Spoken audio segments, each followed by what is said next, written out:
Turn off your lights. Make sure your doors and windows are locked. Things are about to get spooky. I found an old family journal about the Black Plague. I should have kept it closed. By SocietysMenaceCC. I never expected to find anything of significance while clearing out my great-aunt Theodore's house in Yorkshire. The elderly woman had lived alone for decades in the sprawling Victorian mansion, and after her passing at the age of 94, the task of sorting through her belongings fell to me. Most of her possessions were exactly what you expected. Dusty furniture, outdated clothes, and boxes after boxes of faded photographs. But in the attic, buried beneath a stack of molding blankets, I found something extraordinary. A leather-bound journal, its pages yellowed with age. The cover was unmarked save for a single name written in flowing script. Aldridge Blackwood, 1665. My hands trembled as I opened it. Alric Blackwood had been a distant ancestor, a physician who lived through the Great Plague of London. I'd heard stories about him growing up, but I never knew any personal accounts had survived. The pages were remarkably well preserved, though the ink had faded to a rusty brown in places. As I began to read, I realized with a growing unease that this was no ordinary physician's diary. 12th of May, 1665.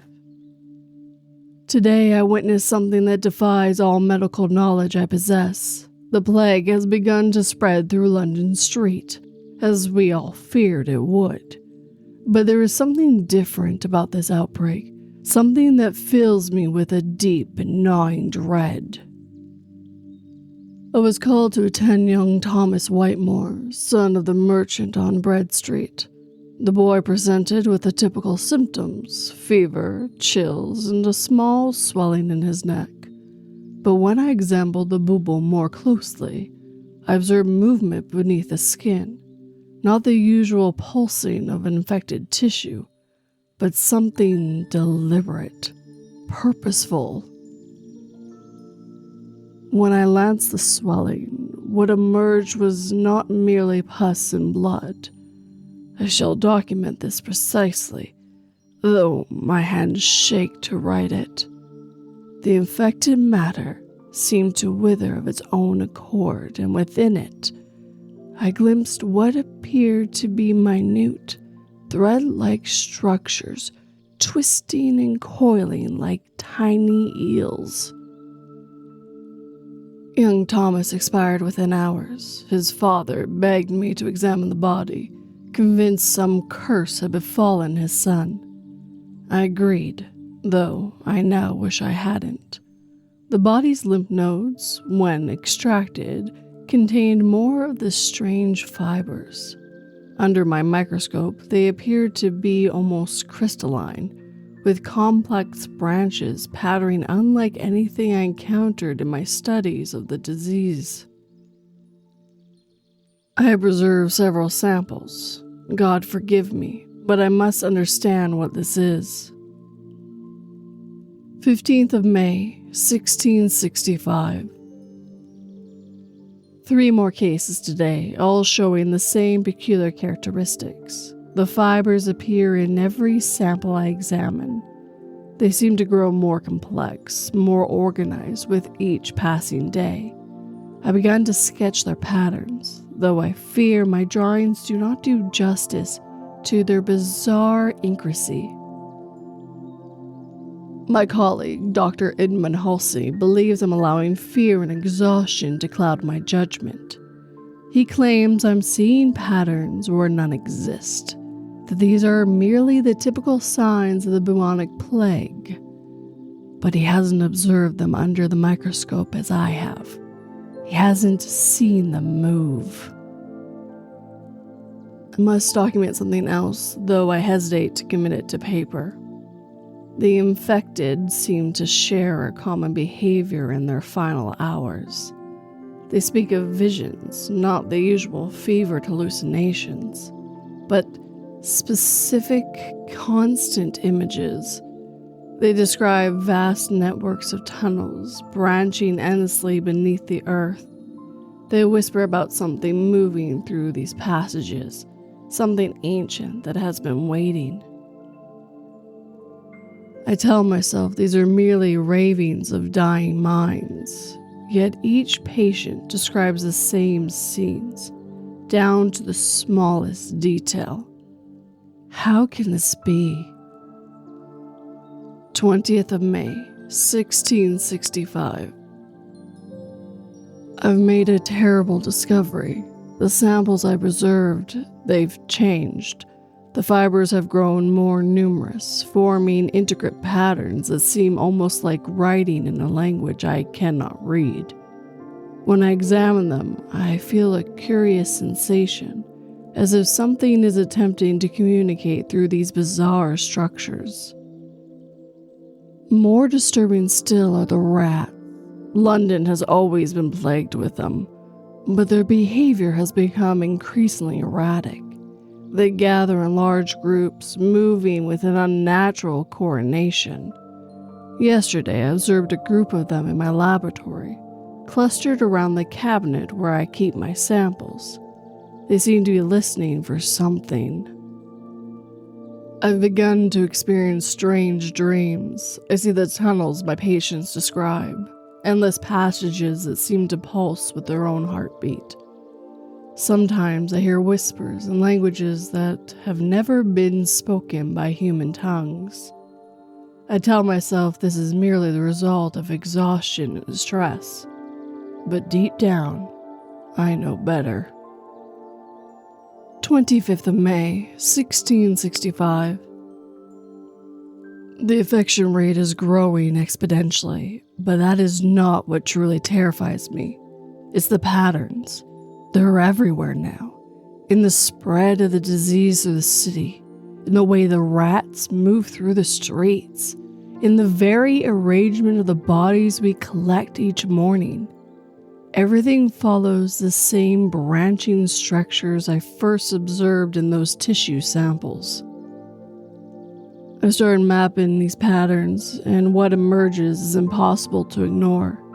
The disease itself isn't spreading randomly. It's creating something, building something, using us as its medium.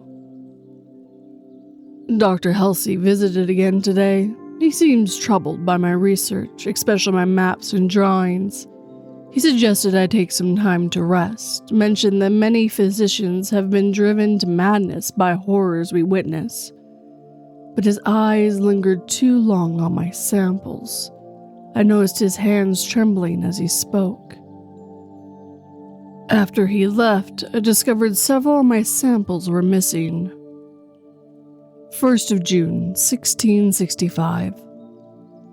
I can no longer sleep. The dreams have become too intense, too real. In them, I walk through those endless tunnels, following the branching patterns that have become so familiar. But now I understand what they are, a root system, spreading through the very foundation of our city. And at the center of it all, something waits. Something has been growing, feeding, preparing. The pattern of infection, when mapped across London, creates a perfect replica of the structures I've observed in my samples. We're not dealing with a mere disease. We're dealing with something that thinks, that plans, that has been waiting in Earth since long before humans walked upon it. I've discovered references in ancient texts to similar outbreaks throughout history. The Black Death wasn't the first manifestation of this entity. It has emerged again and again, each time growing more complex, more organized, learning from each attempt. Today I visited Whitmore's again. The entire family is now infected, but they're not dying. They're changing. The fibrous growths have spread throughout their bodies, visible beneath the skin like dark rivers. They speak in unison now, describing the same visions I see in my dreams. They told me it's almost ready, that soon it will be complete. I must do something, but who would believe me? How can I explain what we call the plague as merely the visible portion of something far larger, far older, far more terrifying than we could ever imagine? 3rd of June, 1665. Dr. Halsey came to my house tonight, wide-eyed and rambling. He had taken my samples to study them himself to prove me wrong. Instead, he found exactly what I had described, but he went further in his experiment than I had dared. He claimed to have decoded the patterns, to have understood the message they contain. What he told me cannot be true, must not be true, but he explains everything, the consistent visions, the coordinated behavior of the infested, the precision patterns of the disease's spread. We are not dealing with a plague at all. We're dealing with something that's been waiting beneath our feet for millennia, slowly building itself using human body as its raw material. The fibers we observed are not symptoms of the disease, they are its true form. A vast network that connects all the infested into a single growing organism. And now, after centuries of preparation, it's finally ready to... The entry ends abruptly here, the pen having skirted across the page in a jagged line. 4th of June, 1665. Write this in haste. They are coming for me. I can hear them in the streets below. Not just the rats now, but the infected themselves, moving with the same horrible coordination. Dr. Helson is with them. I saw him through my window, his skin rippling with those familiar patterns.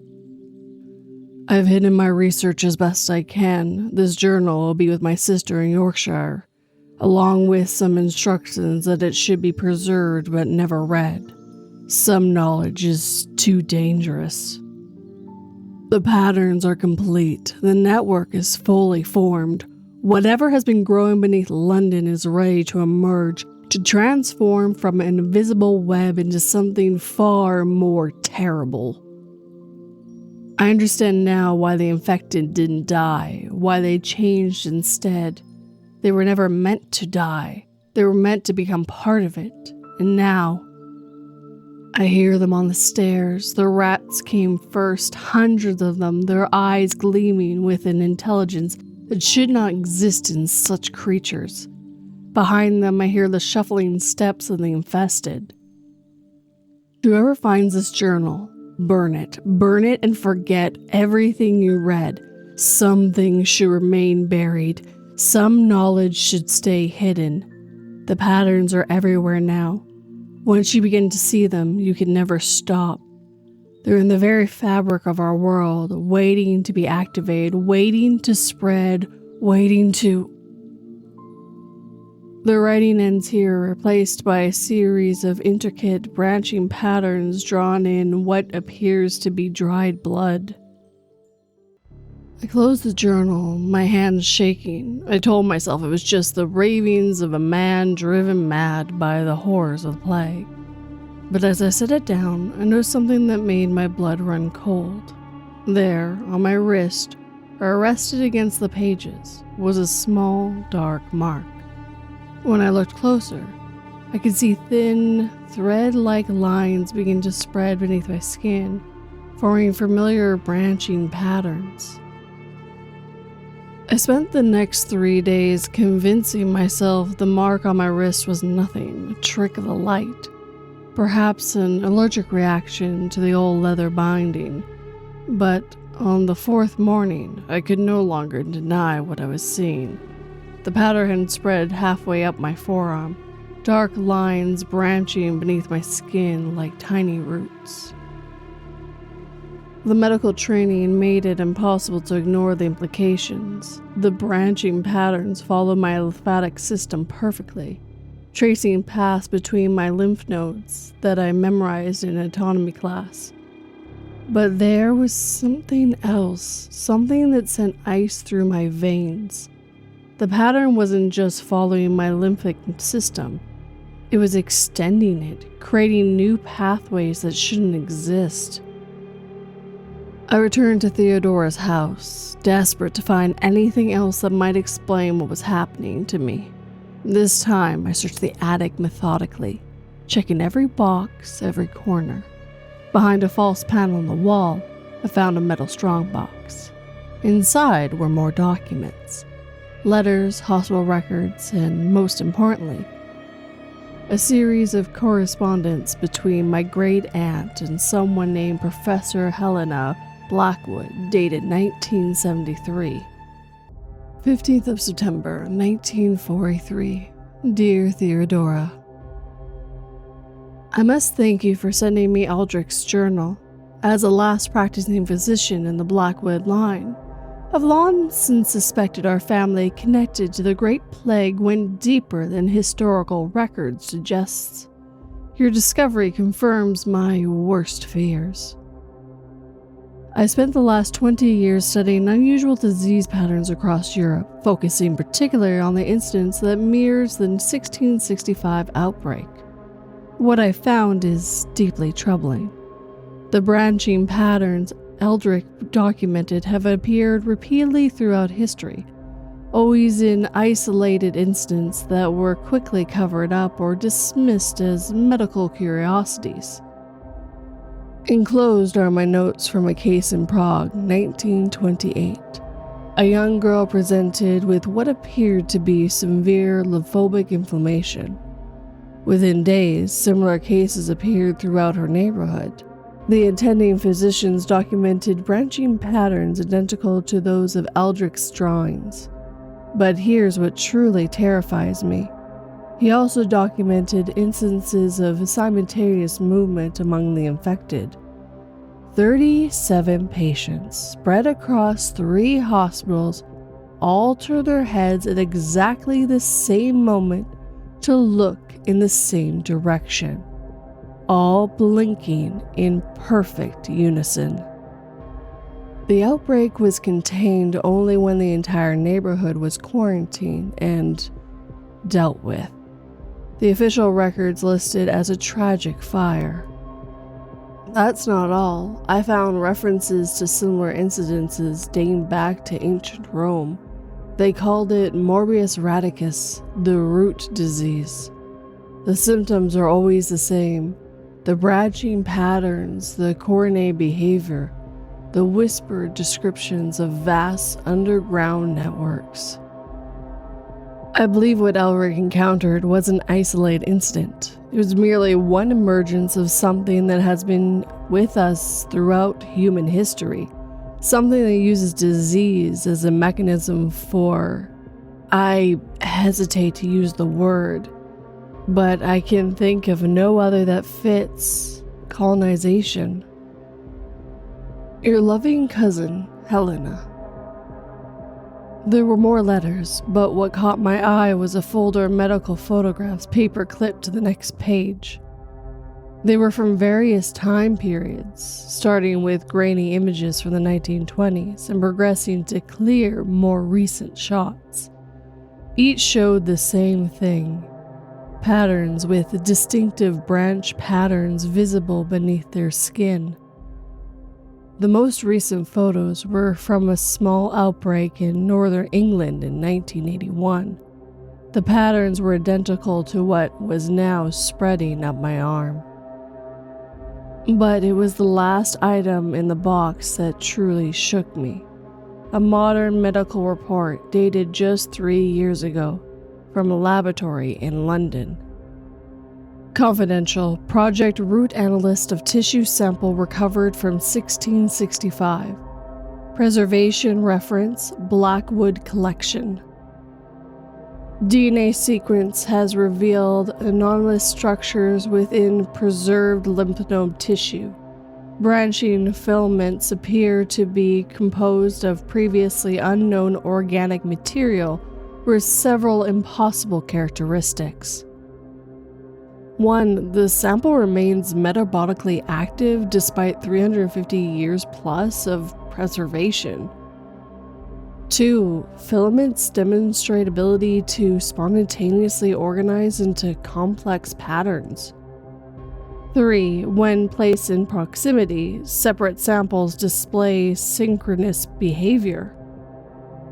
4. Electron microscope reveals structures resembling neural networks. 5. Sample emits low-frequency electromagnetic pulse at regular intervals. Note: after 72 hours of observation, samples show signs of renewed growth, all testing suspended by orders of department chair. Samples sealed in containment unit pending review. Update: containment unit compromised. Nature of compromise unknown. Samples missing. Investigation ongoing. Final note: project terminated. All records to be sealed. My hands were shaking so bad I could barely read the last page. An handwritten note from my great aunt Theodora. To whoever finds this, I'm the last of the Blackwood line to serve as guardian of these records. Our family has carried this burden since 1665, watching, waiting, documenting every reoccurrence. We thought we could contain it by keeping the knowledge limited to our bloodline. We were wrong. 3 years ago, everything changed. The pattern began appearing again, but different this time, more advanced. The laboratory breach was no accident. It's growing, evolving. The network is rebuilding itself using our modern understanding of genetics and neural networks to create something far more sophisticated than Eldrick encountered. If you're reading this, you likely already seen the signs. The marks will have started small, a branching pattern that follows your lymphatic system. Soon you'll begin to notice other changes, moments of lost time, dreams of tunnels and roots. The sensation of being connected to something vast and patient and hungry. There's so much more you need to know about the ancient texts Helena found, about what really happened in Prague, about the true purpose of the patterns, but most importantly, about how they can be stopped. I've hidden the information separately. You'll find it when you're ready. When the patterns have spread enough for you to understand what you're truly dealing with. Look for the box marked with the root pattern, but be careful. Others be looking for it too, others who are already part of the network. Theodora. I sat down the paper and rolled up my sleeve. The pattern now reached my shoulder, and as I watched, I swore I saw them pulse ever so slightly, in rhythm with my heartbeat. But something else had changed too. Where before the marks had been random, now they seemed to form a distinct shape, letters almost. And I could read them. I knew I should have been terrified, should have gone to the hospital, called someone, done something. But all I could think about was finding the other box, about learning the truth, about understanding what I was becoming. Because somewhere deep in my mind, in a place I hadn't even known existed until the patterns reached it, I could feel them, all of them. Everyone who had ever been touched by the root patterns, everyone who was part of the network. And they could feel me too. They were waiting for me to understand, to accept, to join. But first, I needed to find that box. Finding the second box was both easier and more disturbing than I anticipated. My body simply knew where to look. As I moved through Theodore's house, the pattern under my skin would pulse stronger or weaker, like some gruesome game of hot and cold. They led me to the cellar, to the section of the wall that looked identical to all the others, but I could feel it calling to me. Breaking through the plaster revealed a metal box, smaller than the first, marked with branching lines that perfectly matched the ones now covering most of my torso. Inside was a leather folder containing what appeared to be research notes, medical diagrams, and something that made my blood run cold. A series of brain tissue slides dated to 1928, labeled Prague specimens. But it was the modern-looking USB drive taped to the inside cover that caught my attention. Theodore had prepared for whoever would find this. My hands trembled as I plugged it into my laptop. The file was a video recording. Theodore's face appeared on screen, looking gaunt and tired. The timestamp showed it was recorded just 2 weeks before her death. If you're watching this, then the patterns have already started spreading across your skin. Don't bother trying to remove them. Surgery, burning, even amputation. The Bloodwood medical records document every attempt treatment over centuries. The patterns simply regrow, follow the same path, always rebuild the network. What I'm about to share with you is the accumulation of our family research, combined with modern medical analysts. Hannah was close to understanding it, but she died before making the final connection. I spent my life completing her work. The patterns aren't a disease. They're a communication system, a physical network connecting human hosts to something that's been growing beneath our feet for millennia. Each outbreak throughout history was an attempt to redefine this network, to make it more sophisticated, more efficient.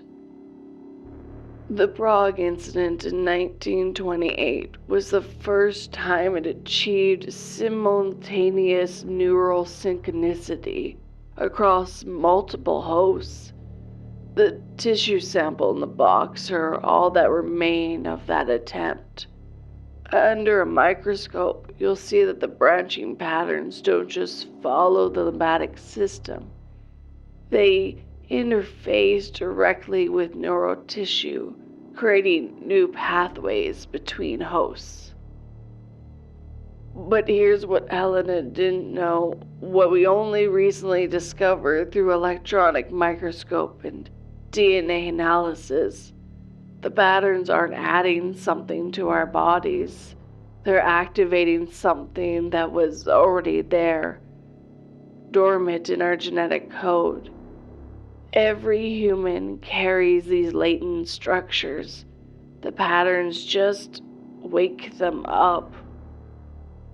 The video paused as Theodora had a coughing fit. When she continued, there was an urgency in her voice that hadn't been there.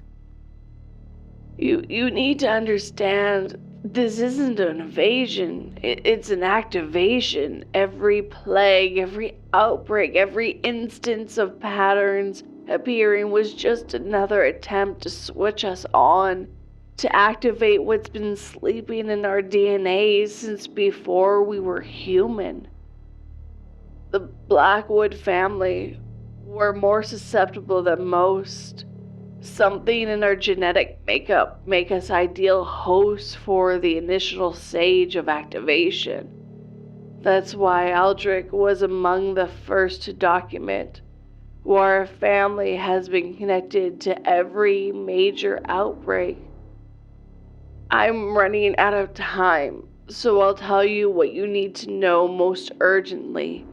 The patterns you've been seeing on your skin, they're not spreading randomly. They're forming specific sequences, like a code being written across your nervous system. Soon you'll start to understand this code. You'll begin to see how it connects to everything else. The tunnels beneath the cities, the way the disease spread, even the growth patterns of plants. There are others like you out there. Once the pattern spreads far enough, you'll be able to sense them. Some have been part of the network for years, generations even. They've learned to hide the marks, to blend in. They're watching, waiting for the network to grow large enough for... No, you're not ready for that. First, you need to see the rest of the Prague documents. They show what happened in later stages of activation. But more importantly, they show you what we discovered about the source, about what's been waiting all this time, growing beneath. The video cut off abruptly. The next file was labeled Prague Stage 4 PDF.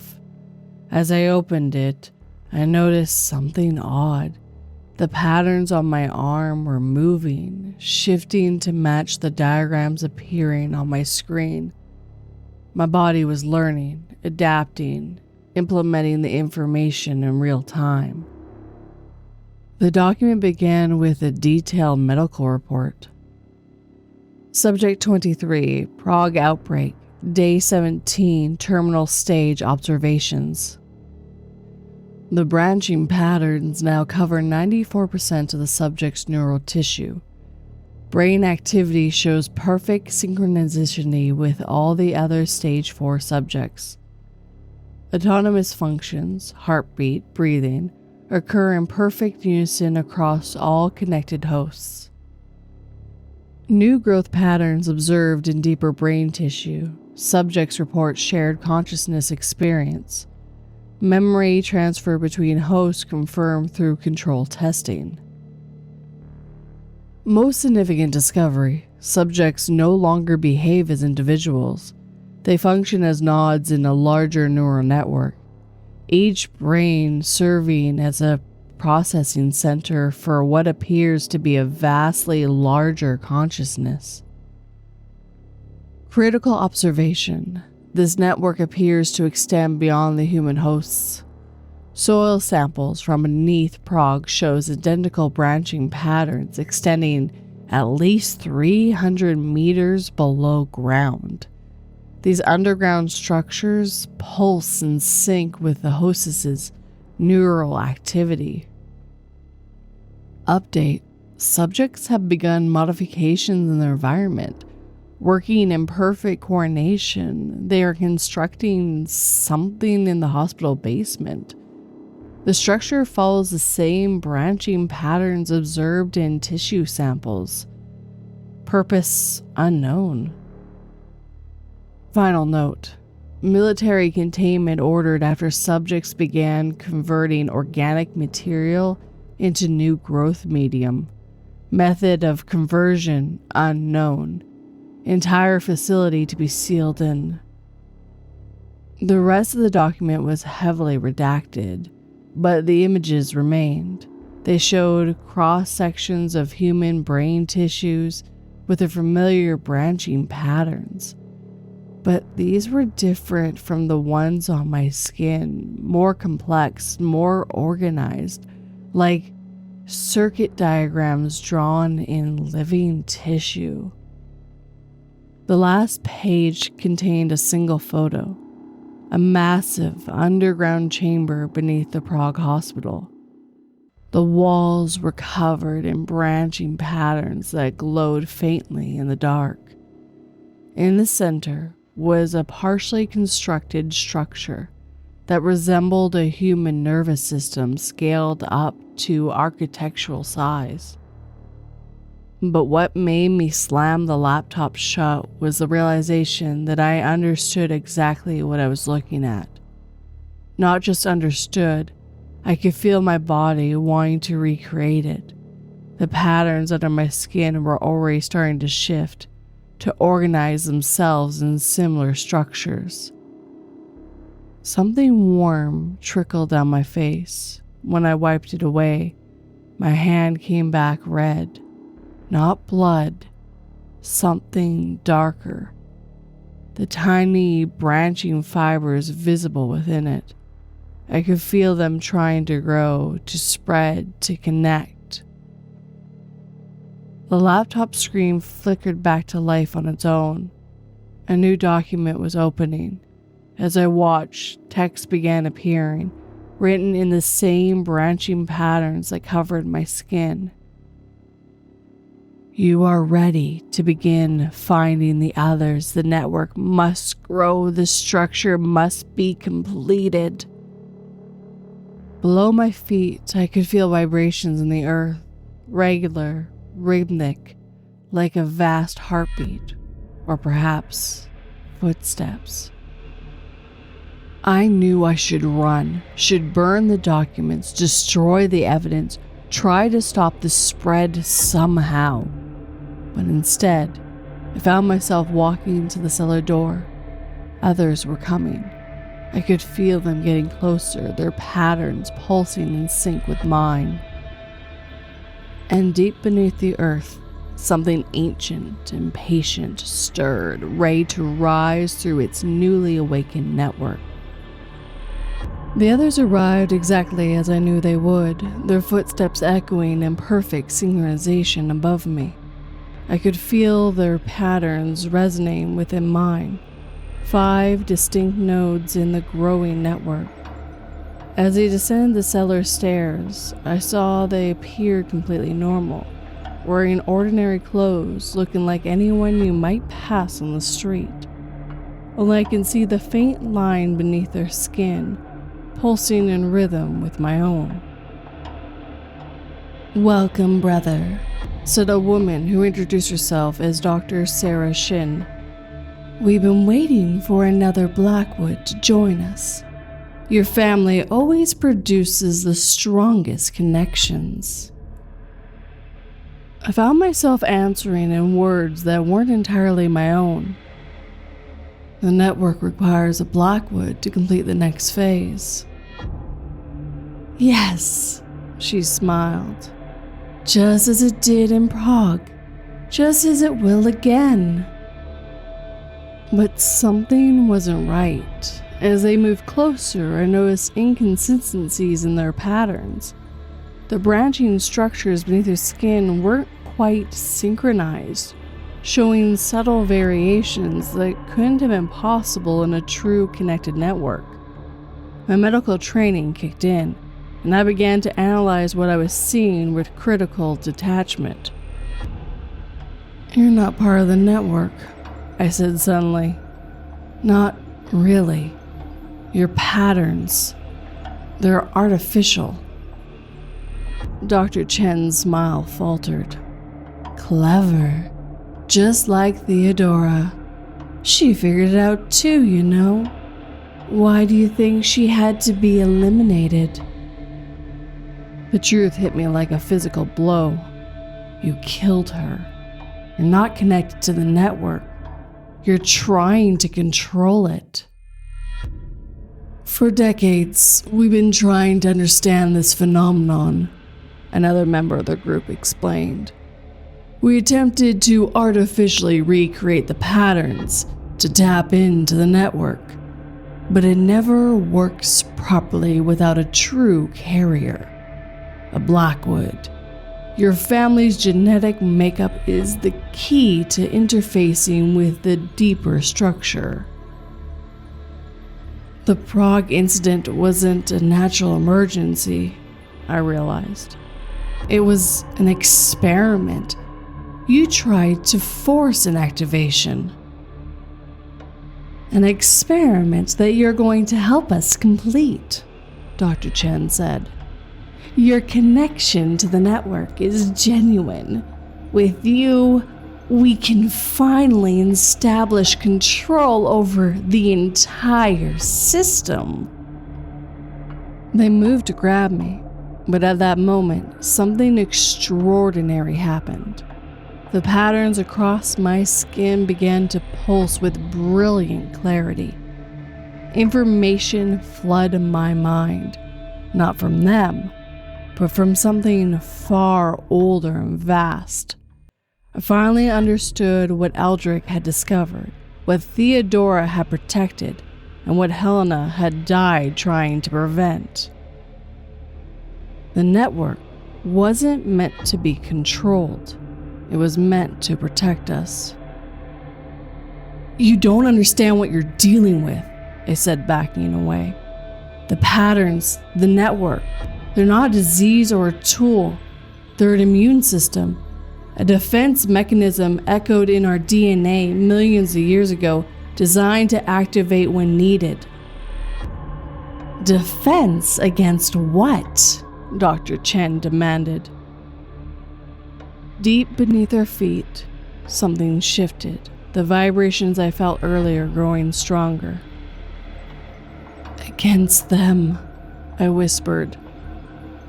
The cellar floor cracked. Through the fissures, we could see deep channels lined with fossilized patterns, ancient neural pathways that had laid dormant for millennia. But between these patterns were other structures, alien geometrics, invasive growth patterns that bore no relations to the terrestrial biology. "There's another network," I explained, the knowledge flowing through me from countless connected hosts across history. "One that's been trying to establish itself since before humans existed. Every few centuries, it makes another attempt to take root, to spread through Earth's biosphere. The patterns we carry are our planet's natural defense, a way to detect and fight the invasion at a cellular level."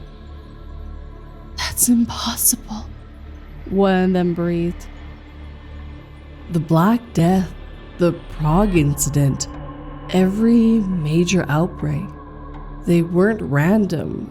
They were response attempts to incursions. The network activates when it detects the other trying to emerge. Every plague was actually an immune response." The ground shook more violently. Through the widening cracks, we could see something moving in the depths. Something with its own branching patterns, but wrong. Twisted and malformed like a cancer of reality itself. "It's happening again," I said. "That's why the network is waking up. That's why it needs a Blackwood. We're not carriers of the disease. We're antibodies." Dr. Chen raised a gun. "This changes nothing. We'll find a way to control both networks. The power they represent." She never finished the sentence. The patterns under my skin flared, and suddenly I was connected not just to the network, but to every instance of its activation throughout history. I could feel Eldridge's presence, and Helena's, and Theodora's. All the Blackwoods who had served as nodes in the ancient defense system. Acting on instinct, guided by centuries of accumulated knowledge, I pressed my hands against the earth. The pattern flowed from my skin into the ground, spreading outwards in an exponentially growing web. When they met the alien structures, they encapsulated them, just as human antibodies surrounding hostile bacteria. The others tried to run, but their artificial patterns betrayed them.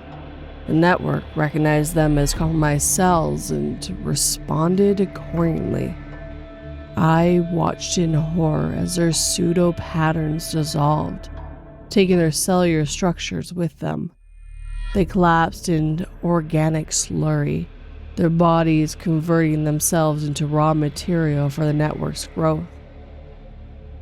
Over the next few hours, I felt the network expanding beneath London, seeking out and neutralizing pockets of alien pattern. Through my connection, I could sense similar responses activating worldwide as humanity's ancient defense system came fully online. 3 days later, the incursion was contained. The network began to go dormant again. but I knew it would never fully sleep. It needs active nods to maintain its vigilance, watchers to monitor for signs of the next attempted invasion. That's why I'm telling you this account, not as a warning, but as a training manual for others who might find themselves becoming part of the network. If you notice branching patterns spreading across your skin, don't fight it. Don't try to control it. Understand that you're part of something ancient and necessary, an immune system that spans continents and centuries. The patterns aren't a disease, they're an activation, a call to arms in a war most of humanity never notices, a war we've been fighting since before we were human. I still serve as an active node. The patterns are rarely visible now. They only show themselves when needed. I'm monitoring the network, watching for signs of new incursions. Sometimes I dream of deep places, of alien geometrics trying to take root in our reality. But I also feel the presence of other watchers, other nodes in humanity's immune system, standing ready to respond. We are the Earth's antibodies, and we are always watching. File note: found paperclip to this account. To the next node who hears this, Dr. Chen's organization wasn't completely eliminated. They're still out there, still trying to artificially recreate the patterns. If you're hearing this, they've probably already noticed you. Be careful. Watch for people with almost perfect patterns. And remember, the network isn't good or evil. It simply is. Like any immune system, it exists to maintain balance, to protect the whole at the expense of compromised parts. The patterns are spreading again. A new incursion is beginning. If you're hearing this, you're probably already changing, becoming part of the defense. Welcome to the network, and good luck. We'll be watching for your signal.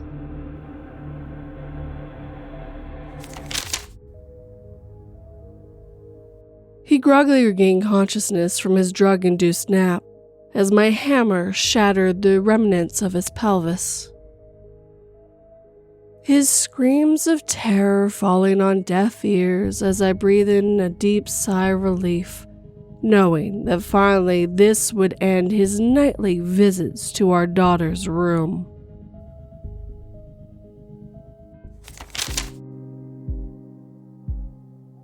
And with that, our time together is coming to an end. First of all, if you have a story you'd like me to narrate, whether true or fictional, you can send it to me 3 different ways, either through my subreddit, my emails, or my website. All the links are down below for easier access. Second of all, I'd like to thank both of the writers who let me read their stories this evening. The 2-sentence horror, of course, and the very long, full-length story. It is officially the longest story I have ever narrated, and it took me about 5 days, including my day job getting in the way, to narrate it. I know before I started narrating, I would have thought 47 minutes, that's nothing, but there's probably about 8 hours of mistakes that just don't make the cut, me mispronouncing words and stuff like that. But I loved how it started with the Black Death, the bubonic plague, how it started with something so old that's been with us for so long. The only thing I can think of that surpasses it is tuberculosis off the top of my head. But it wasn't really the plague. It was something else.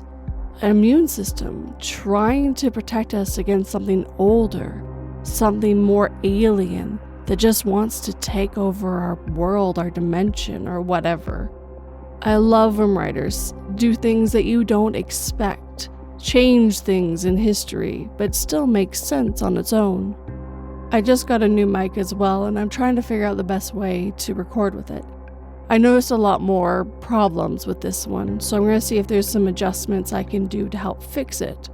My old one was having connection problems, and in the middle of recordings, it would just disconnect, and it was making everything very difficult. So even with this having those high-pitched problems, I think I can work around it. If not, I'll look for a different mic entirely. Now, with all that being said, if you enjoyed these stories in this video, please hit that like button and make sure it feels it. If you're new, please subscribe and turn that pretty little bell to all notifications.